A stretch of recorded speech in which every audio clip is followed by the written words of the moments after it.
Welcome to Covenant Tribe Media Podcast, where we explore all things writers and filmmakers with an emphasis on faith-based and independent creators. The host is Ashia Goldson, a multi-published author, screenwriter, and filmmaker. Now, let's talk media. All right, good evening. And welcome. We are welcoming Miss Denise Turney. How are you, Denise?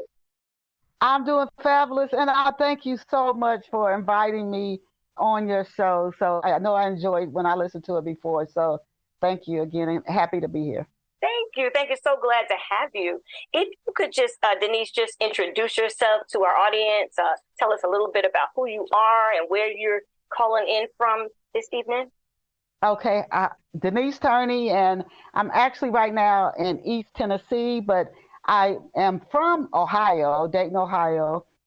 Not too far. My grandparents didn't live too far from where Paul Laurence Dunbar House is.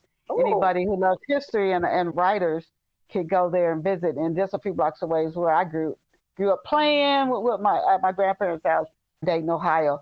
But then I moved. I went into the Navy. I've lived in Knoxville, Tennessee. Went to the Navy and lived several other places. So right now, East Tennessee is home, considering maybe going back to Ohio. We'll see how that all pans out. But just to give you a little intro on me, my background as far as a writer, it started with just loving to read. I don't know why I love to read books. There are 5 of us. It's me, my sister. She's a school teacher. You would think she was the one who would be reading all the books. We were kids. Right. And then my 3 brothers. And so I don't know why, if you have children or you think of your own siblings or cousins or whatever, you're like, why does this person, some people drawn to cooking, some people drawn to music, I was drawn to books. And everybody's like, you always got a book. Right. And what do you want for Christmas? Books. I can still remember my grandmother telling me, that's not a good Christmas gift. And my Aunt Pat came up and told me that her and my uncle will make sure I got books for Christmas. Right. I don't know where it came from. So that love of books. Right. When I was 10 years old, I was reading a book of poetry. My sister came home. I want to say, this is my sister on my book, Long Walk Up. That's my sister, Adrian. Oh. So she came running up the steps. And she said, look what I found in the library. Right. She must have been like, how old is she? Maybe 8 years old. Wow. And she came up and said, look what I found in the library. And there's a book of poetry by Gwendolyn Brooks. Now, I have probably read hundreds of books by the time I was 10. Right. And so I was in a funk. My sister put the book on the bed and said, I'm going back outside to play. Ran back down the steps. It took me a minute, but I finally picked the book up. It was small like this book. Right. And I started reading it. That book was powerful. Right. Of all the books I had read, it had an impact on me that no other book had had. The characters were like they were alive. I'm like, that's like Aunt Ruby, and that's like this one. I didn't want the book to end. Wow. And then when it ended, I put it back down on the bed, and I sat down. I had this weird feeling come over me. I was 10 years old. Right. And I went, I'm a writer. That's it. An epiphany to have, right? And I started writing, and I didn't know what to write. I was writing poetry, short stories, plays. I started on my first novel when I was 12. I didn't know what to write. Nice. Oh, that's. Ooh, I identify with all of that. We could be sisters. Okay. We could be sisters, girl. Wonderful. So you are now, you said several places because you were in the Navy. So you're not in Mississippi now. I was in Ohio. I've been a lot of places. I'm born in Ohio, Dayton. Right. And I say my grandparents live close to where Paul Laurence Dunbar House is. So Dayton, Ohio to Knoxville, Tennessee. Yes. In the Navy, I was in Hawaii. I was Florida. Everywhere. I was different places, Indiana. Right. And now I'm back in East Tennessee. That's what it is. Yeah. You've been traveling. You've been traveling. All right, good. I love Tennessee. Love visiting. Excellent.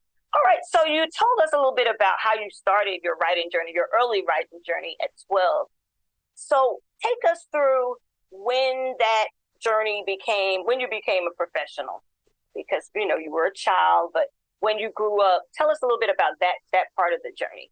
I want to say this too, and I always hear authors say this, to read a lot of books, and Maybe that was my prequel to writing. I read so many books as a kid, even books that like Maya Angelou's, I Know What a Cage Bird. I was reading all kinds of books. Right. So when I started on my first novel at 12, I knew it was like a calling for me to write. I knew because for the way I received it.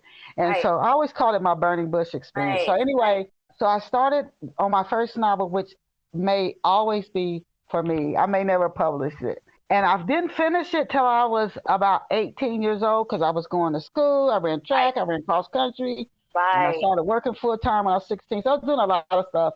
And then I finally finished it. That book was about a football player, Clara and Tori. I remember the name. Remember. They met in high school, fell in love. They had a child. He went on into the NFL. And he ended up getting sick and passing away. And her and the daughter were very, very close. But that was my very first novel. And I can remember my grandfather telling me, he said, you're going to do really well. You're going to make it. He said, but you got to get some more living under you to really be able to understand more deeply what you're writing about. Because when I feel a lot of emotion when I'm writing, the readers feel it too. And it's really strange. Even working with an editor, you're talking about the process of becoming a professional a writer. When I'm writing and something doesn't feel right, but I still maybe let it go. I read a quote by Toni Morrison, and she said, when you keep working with something, there's something to do with editing, and there's something where you just keep working with something. She said, it's probably something that needs to come out. You can't get it to work. It doesn't feel right. Just stop working with it. Just let it go. And that's a part of being a professional writer, because that's not always easy. In isolation, that piece can really be strong and good, but it doesn't fit the story. It doesn't fit the story. Yes, and it's so hard for writers to sometimes let those words go because they're so beautiful and we love them so much. That's it. The writing by itself is really strong, but when you put it in with the story, it needs to come out. So that and getting more experience for me, so I can really have like an emotional connection to different scenes I'm writing about in a story. I think that's what my grandfather was saying. Absolutely. And so I just kept writing. When I look back now, after decades of writing novels, I would say life, and I heard the singer Maxwell say this once. They asked him why it took him so long between, I think, his first or second album and the one with Pretty Wings on it. They asked him why it took so long. He said, I had to go get some more living because you need the material. It's true. The material for what you're creating. So I think as writers or artists or creatives, as time goes on, we get more of that experience. And I would think that our art gets sharpened, and you can tell our art sharpened. Absolutely. Right. I agree. And I would say, would you agree also, not only the living part, but also just the knowledge of the craft, right? Just the practicing of the craft just makes you better and better and better. Yes. And it's changed. I will tell you, the classics that years ago, the classics, I think a lot of those authors today, especially with the internet, where we're told to write things shorter, get to the point quicker. Those classics that are renowned, today they might tell those authors, you're too wordy. Right. Cut it back. Yeah, you're right. It's a new day. Definitely. Okay, so we see how that progressed on through the years. What age did you get published? Was your first book published? So that process, I got started trying to get published right away. I didn't really even know the direction of what I thought I was supposed to do or what I was going to do. So my earliest, and I'm going back to being a child, a kid, I won't say a child like 10. I was 10 or 12 when I started anthologies. I started getting published in anthologies. And I said, this is really not, I don't think, real serious being in an anthology. So I started studying. I used to go down on Gay Street in Knoxville. Downtown, there was what they call, I think it was Walden Books. I don't even know if they still have Walden Books. I don't know. This is way before what I ever heard. Barnes & Noble's been around a long time, but it wasn't around, and Borders wasn't around. But I used to go into Walden Books, and I'd get the Writer's Digest, the Writer. Yes. I would get them. to read and study. I went to writers' conferences. I mean, I really, really was like a student. Right. So through all of that, it took the first, again, anthologies. I worked Right. with a professional poet, not knowing, again, which direction I'm going to say. When I was in the Navy, I self-published a book. It was more a book about a relationship, kind of written in a poetic form. Okay. And the company went bankrupt. So Oh, no. it is what it is. Right. So I said, okay, now I have to pick up and start over.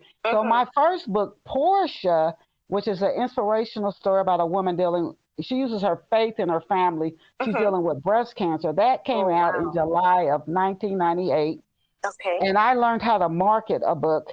And that book really did well when it came out.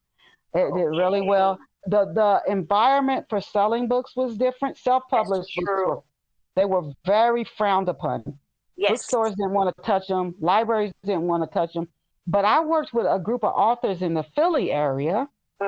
Karen Quintos Miller is one. She wrote Satin Doll. She pushed it and pushed it and pushed it until it became a New York Times bestseller. And she got a traditional book deal. Zane was just coming out. And I'm trying to think of some. Carl Weber was coming out. He's on good television. Yes. He was just coming out. So I was coming out at the same time with them. And I would go to the Harlem Book Fair. I saw Carl, Karen at events in Philadelphia. Right. And so Portia was my first. Yes, when I got published, Portia July was the first 1998, and it did very well. People would come. I was getting money orders, checks. People ordered. Wow. Yes, Amazon wasn't around. There wasn't Amazon. Right. It was very different. Right. So yes, I was about to say, it is very different. So how would you say marketing is now, the difference between marketing now and marketing was then? I called it my Mickey Mouse website. I put this little website together. America Online used to let small businesses. This was America Online was big. Right. Yahoo was big. There was no Google. There was no I remember. Media. Right. None of it. And so they would let small businesses to support them, for free. They would host a small website for a small business. So that's how I got my first website. And I created it myself. I called it my Mickey. But I sold so many books through there. That's wonderful. I kid you not. And so my marketing was, I would go to businesses that I knew were heavily trafficked. I had this place in Trenton, New Jersey they sold these juices. It was like a fruit and vegetable market. I would go there. I'd ask them, is it okay if I stick a flyer up on your bulletin board? I would go to different stores and ask. I flyers on people's cars. I go to colleges, universities, put them up on the announcements. I put it up. I did direct mail. I attended events. I mean, I was postcards. You were on it. Oh, yeah. I did a lot of radio. Podcasts were not a big thing, right, at the time. Right. Radio you listen to in the car. Right. I did radio all over the country, and it did. The sales took off. Wow. So it sounds like you were doing this full time. This is what you were doing. No. I had a job. Okay. Wow. I had a job. Oh, wow. So you sound like you had that marketing thing. You knew what you were doing. No, I was going to make it happen. Yes. Period. Right. I see.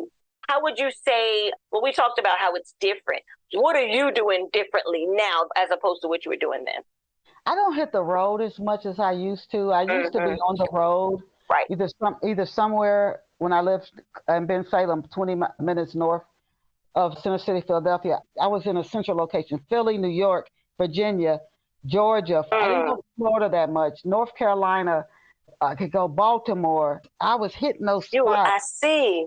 I was going to events, a lot of events. But you have to be careful with events because the registration fees can go from anywhere from $30 to $250. Yes. So I had to make sure they were pulling in enough of my target audience, not just any book or conference. They pulled in enough of my audience that I could at least break even on the registration. So I had to sell enough books to break even, but I hit the road a lot. I don't hit the road as much as I do now. I do take out ads on Amazon. I want to put a book out on Barnes and Noble so I can start marketing through that. In the back of all my books, I always put the titles of my other books. Right. So if somebody enjoys my book, they can go to my website. It's always in my books, and then learn more about my other books. So internet ads, social Wonderful. media, and then really I don't put a lot of ads out on social media. I just engage in general conversation with people. Right. And then also I pay one organization, it's not much at all. They keep Twitter ads going for me. So I don't have to do that. But more social media, podcasts, my website, blogging. Okay, blogging also. Wonderful. So you definitely stay busy with the writing. Yes. That's awesome. Awesome. So tell us about your current release. Okay, so my latest, I don't have a cover copy for you. Other than this one, I started a middle school book about 4 years ago. Nice. This is not the latest. The latest one is Rosetta. She's at the skateboard park, and something happens with her. She's very athletic, and her mother's a painter. Her father works at a marketing firm. She is like Pippi Longstocking. This little girl is courageous, creative, go for it. She's at the 5th grade talent show here. She has her and her arch nemesis who will do anything to stop Rosetta. So what's going to happen at the 5th grade talent show? The skateboard, her and her friends do something very good to help runaways and animals at the zoo. But you have to read the story to see what happens. Good. And then my other latest, Heal Gorgeous. Wisdom Within You Knows the Way. And that book, the aim of it is to help people to heal. It's poetic writing, short writings, and it's selling well. I think people are resonating. Something in them is resonating with the writing in it. So that's my latest one. Again, Heal Gorgeous, Wisdom Within You Knows the Way. Ebook, paperback, hardback. And you can visit me online and read excerpts from my books at chistel.com, CHISTELL.com. All right. Now, you've given us how to get to the book, but tell us just a little bit about that Heal Gorgeous. I know people are resonating with that because I know a lot of people that need healing. So I know.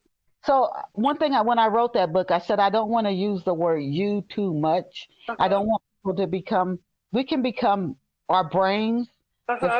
So it's not I don't know, chastisement. The book is to show us at our core, particularly if you believe that love or light created us just like itself, as extensions of itself. That has to be what we are. And so we've forgotten at our core really what we are. And we behave based on what we believe about ourselves, even if that belief is inaccurate. You see it in people all the time. Right.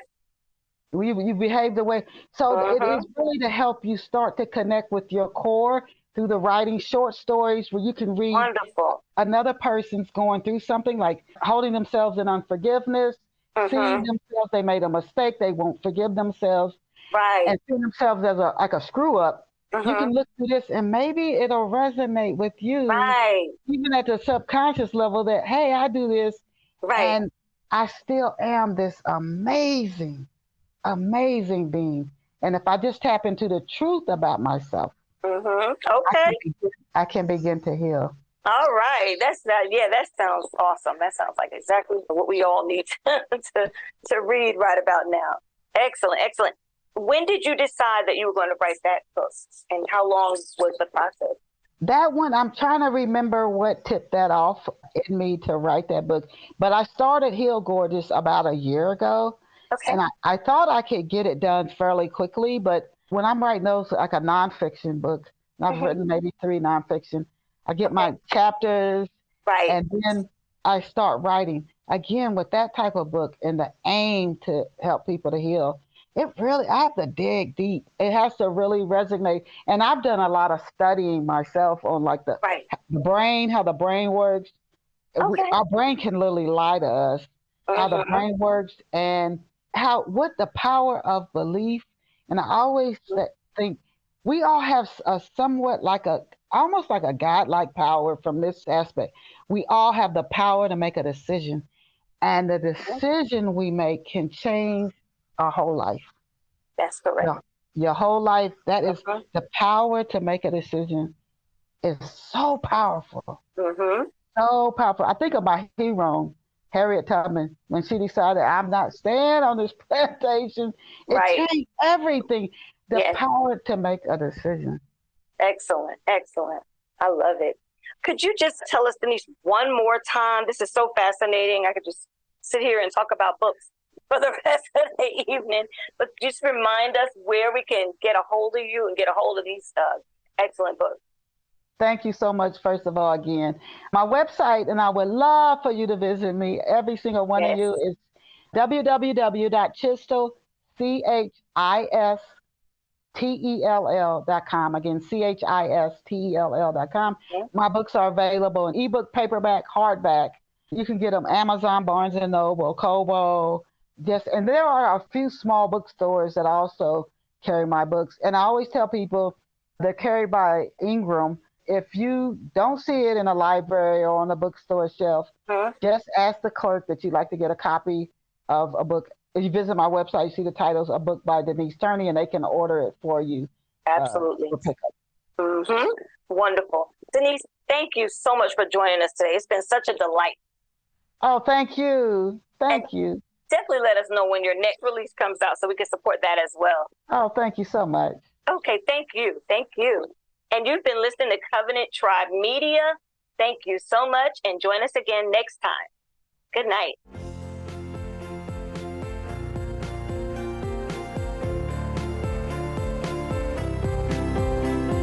Thank you for listening. Join your host, Asia Goldson, next time on the Covenant Tribe Media Podcast.